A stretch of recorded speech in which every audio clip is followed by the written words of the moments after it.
The air hummed with the city's energy, a symphony of sounds that created a unique rhythm only a metropolis like London could produce. As Grace Adams stepped onto the bustling London street, she felt the familiar rush of the city's pulse beneath her feet. At 45, her reflection in shop windows revealed a woman etched with the complexities of life. Each line on her face told a story, a narrative of experiences that had shaped her into who she was today. Fine lines framed her eyes, a testament to laughter lines and worried frowns. They were the marks of a life lived fully, with all its ups and downs. Grace carried herself with a quiet dignity, though a palpable tension lingered beneath the surface. It was the kind of tension that comes from juggling too many roles and responsibilities. Today, like most days, was a delicate balancing act. She had to manage her career, her family, and her own personal aspirations, all while navigating the chaotic streets of London. A constant negotiation between the woman she once was and the woman she was striving to become. Each step she took was a step towards reconciling these two parts of herself. Grace's thoughts drifted to her family, the anchor in her life's tumultuous sea. They were her source of strength and her greatest challenge.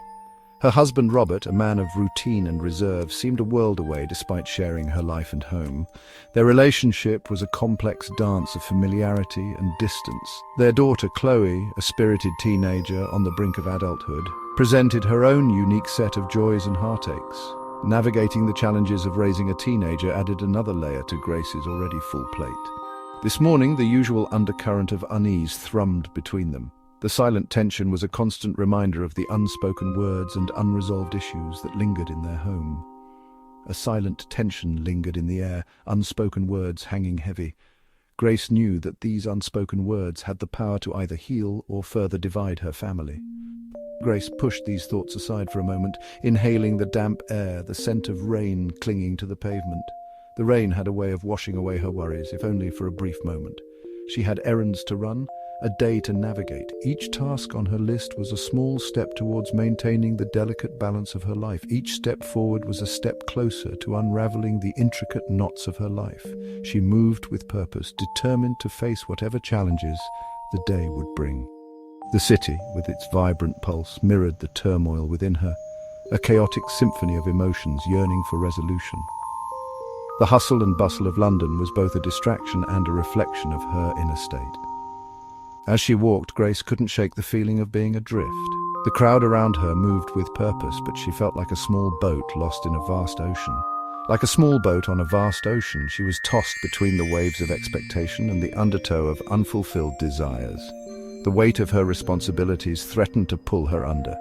This day, like every day, was a testament to her resilience, a testament to her unwavering will to find her way back to herself. Despite the challenges, Grace knew that she had the strength to navigate the stormy seas of her life. Memories flickered through Grace's mind, uninvited guests from a past that refused to be ignored. Her childhood home, a place of both comfort and constraint, held the key to understanding her present struggles.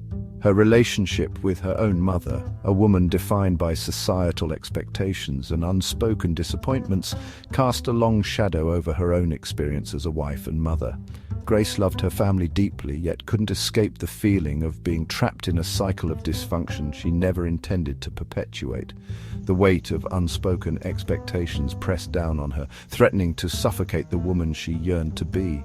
She craved connection, a sense of belonging that seemed to elude her grasp.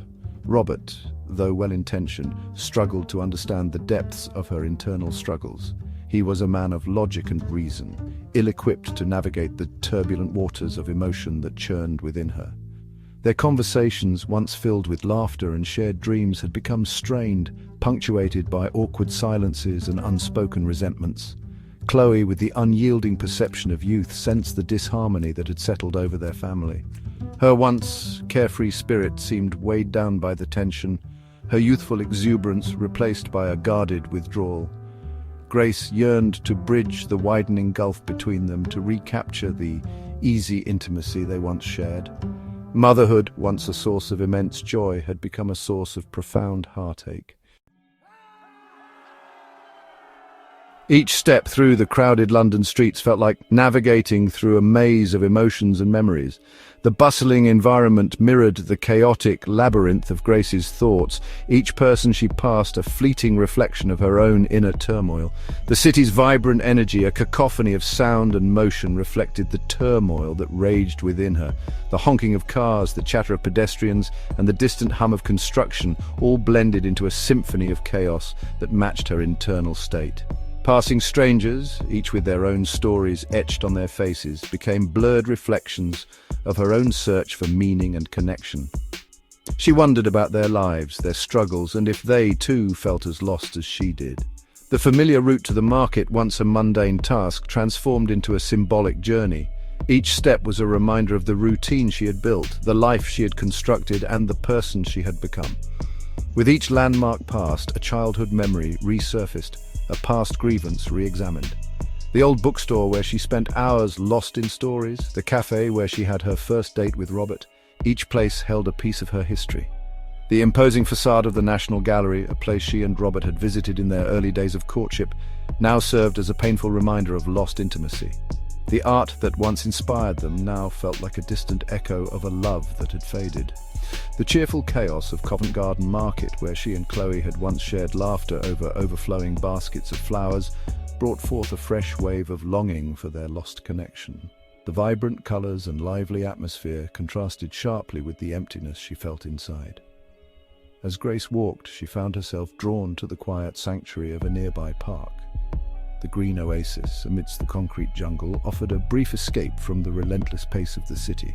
The gentle rustling of leaves, the soft chirping of birds offered a moment of respite from the city's relentless energy. It was as if nature itself was inviting her to pause, to breathe, and to reflect. She sank onto a bench, seeking solace in the comforting embrace of nature. The bench, worn and weathered, felt like an old friend, offering support without judgment. In the stillness, she allowed herself to confront the difficult truths she had been avoiding. The park's tranquility provided the perfect backdrop for her introspection, a stark contrast to the chaos of her thoughts. The realization that her marriage existed in a fragile state of suspended animation, the painful acknowledgement that she had lost sight of herself in the demands of wifehood and motherhood. These thoughts, though heavy, were necessary for her journey inward. These revelations, though painful, offered a glimmer of hope. They were the first steps towards understanding, towards healing, and towards reclaiming her sense of self, a chance to rebuild, to redefine herself on her own terms. Grace knew that this journey inward was just beginning, but for the first time in a long while, she felt a sense of purpose and direction. The distance between Grace and Robert had become an insurmountable chasm. What was once a bond built on shared dreams and mutual affection had eroded into a fragile truce held together by routine and obligation. Robert, a creature of habit, seemed content in their predictable existence. He remained oblivious to the quiet desperation that simmered beneath the surface. Conversations, once filled with easy banter and shared laughter, were now strained and clipped, punctuated by awkward silences and unspoken resentments. They moved through their days like ships passing in the night, their emotional needs unmet, their desires unspoken. Grace longed for the days when a simple touch, a knowing glance could convey a world of unspoken emotion. Her relationship with Chloe, once a source of immense joy, had also become fraught with tension. The once easy camaraderie had given way to a frustrating dance of misunderstandings and miscommunications. Chloe, on the cusp of adulthood, seemed to hold Grace responsible for the unspoken discontent that permeated their home. Grace understood, with a pang of guilt, that her own unresolved issues were bleeding into her relationship with her daughter. She yearned to bridge the widening gulf between them, to recapture the unconditional love and acceptance they once shared. The thought of Chloe growing distant, of repeating the cycle of fractured relationships that had haunted her own family, filled her with a profound sense of dread. She often found herself reflecting on the past, wondering where things had gone wrong and how they could be mended. Grace's mind would drift back to the early days of their marriage, when everything seemed possible and their future was a blank canvas waiting to be painted with their dreams. She missed the spontaneous adventures, the late-night talks, and the feeling of being truly seen and understood by Robert. Now it felt as though they were merely coexisting, each lost in their own world of silent suffering. Grace often wondered if Robert felt the same way, if he too yearned for a connection that seemed to slip further away with each passing day. With Chloe, the stakes felt even higher. Grace feared that her daughter would carry the scars of their strained relationship into her own future, perpetuating a cycle of emotional distance and unresolved pain. She wanted to break the cycle, to show Chloe that it was possible to heal and rebuild, even from the most fractured of relationships. But the path to reconciliation seemed daunting, fraught with the risk of further misunderstandings and heartache. Grace knew that the first step had to come from her. She needed to confront her own fears and insecurities, to find the courage to reach out and bridge the gap that had grown between her and the people she loved most. It was a journey that required patience, empathy, and a willingness to be vulnerable. Grace hoped that in time, she could rebuild the trust and connection that had been lost, and create a new foundation for her family to thrive upon. She yearned to bridge the widening gulf between them, to recapture the unconditional love and acceptance they once shared. The thought of Chloe growing distant, of repeating the cycle of fractured relationships that had haunted her own family, filled her with a profound sense of dread. The thought of Chloe growing distant, of repeating the cycle of fractured relationships that had haunted her own family, filled her with a profound sense of dread.